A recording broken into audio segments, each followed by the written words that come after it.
Ladies and gentlemen, I am deeply conscious of the honor you have done me to preside over this conference. I cannot disguise my feeling of pride about it because, as one who started his career as a stenographer and who can claim to have taken some part along with my friend on my right in the inauguration of the first conference, I feel that it is really an honor done to the profession and incidentally a recognition of my humble services to the cause of the art and the profession. 2 decades have rolled by since the conference was started. I am glad that the movement has, in spite of the inevitable setback it had during the difficult days, kept alive and strong. I do not think it is at all necessary for me now to dwell upon the importance, value, or utility of shorthand. Suffice it for me to say that in a world advanced with modern science, which is ever attempting to conquer distance and space, and in an age of speed like this, shorthand is the machinery for the expeditious dispatch of business in every department of business, in every department of modern activity. Indeed, shorthand has become part and parcel of modern life. Imagine what newspapers would be without reports of events and incidents expeditiously supplied to them by reporters. How much time would judges have to waste if they were asked to write laborious judgments in their own hand?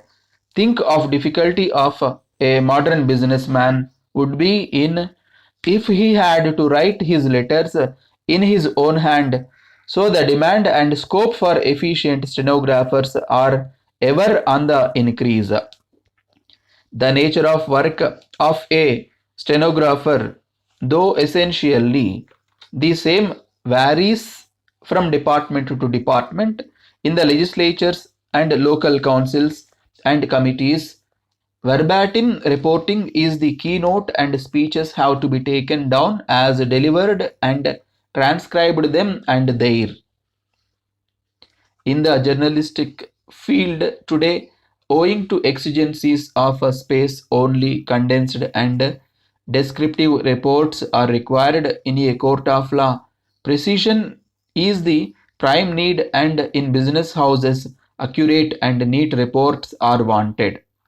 While for verbatim reporting, a high degree of skill in shorthand and a good speed are necessary.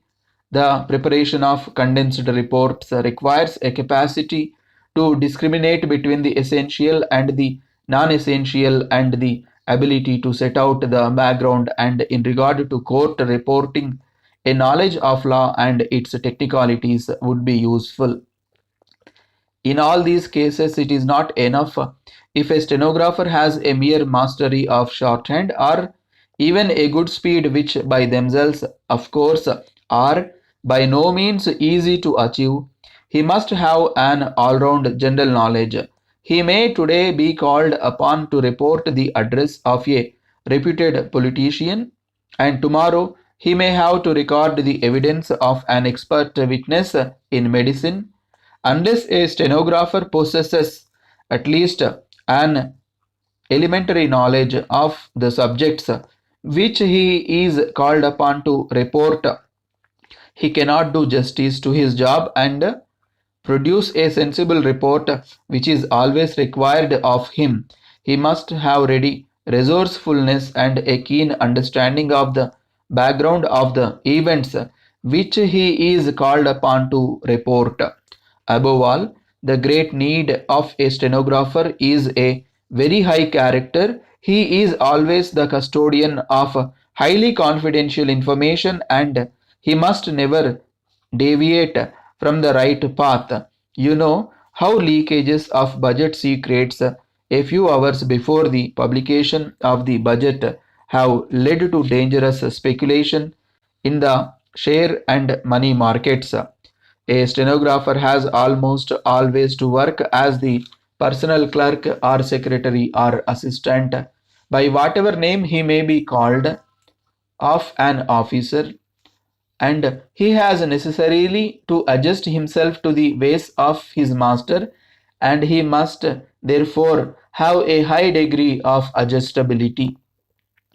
I feel bound at this stage to clear an impression which unfortunately exists even now in some quarters, that shorthand writing is a mechanical art and that a shorthand writer is a mere machine recording and reproducing faithfully what is dictated to him. I can only say that impression is based on a misapprehension born of ignorance of the art and of a correct understanding of the profession. If a stenographer did not, as he very often does, edit the matter dictated, he would very often stand the risk of the employer disowning his speech and losing his job as well. It is the duty of the stenographer to cover up the faults of the speaker, and there it is that his general knowledge and capacity come into play.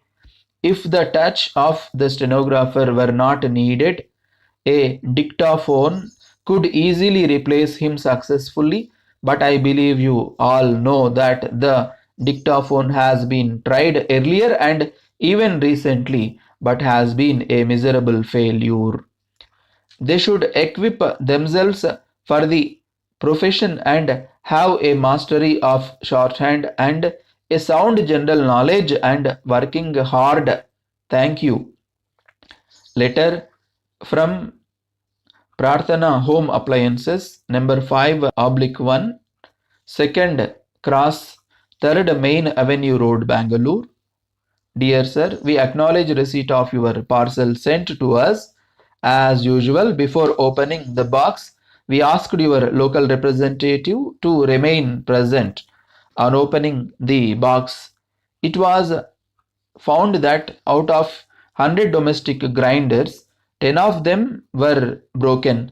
It was evident the grinders have been broken either at the boarding point or during the transit. This has not happened at our point since the damage to these 10 articles are very extensive. Moreover, at the time of unloading the parcel from the lorry, your representative was also present.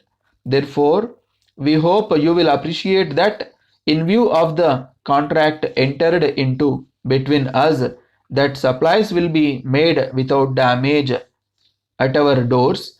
We would request you to replace the articles immediately. In this connection, we may also add that in the past 2 months, while the supply position has not increased, the demand for this product has shown an upward trend. We do not want to displease our customers since we are not the agents for your product only.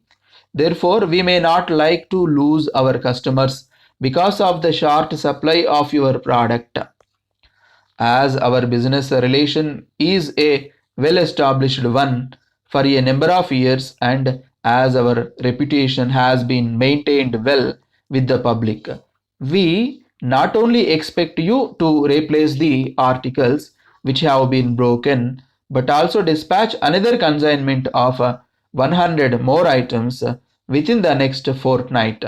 We are taking speedy action to settle all our outstanding bills within a period of 10 days. As regards publicity and advertisement, we agree to your suggestion. We can share publicity charges equally.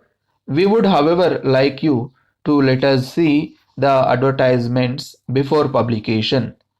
We wish to bring to your notice that in respect of certain items, the prices that you have charged are more than the rates quoted by you. Looking forward to your continued patronage and assuring you of our cooperation in the matter and awaiting for your further orders in the near future. Yours faithfully, Diksha manager.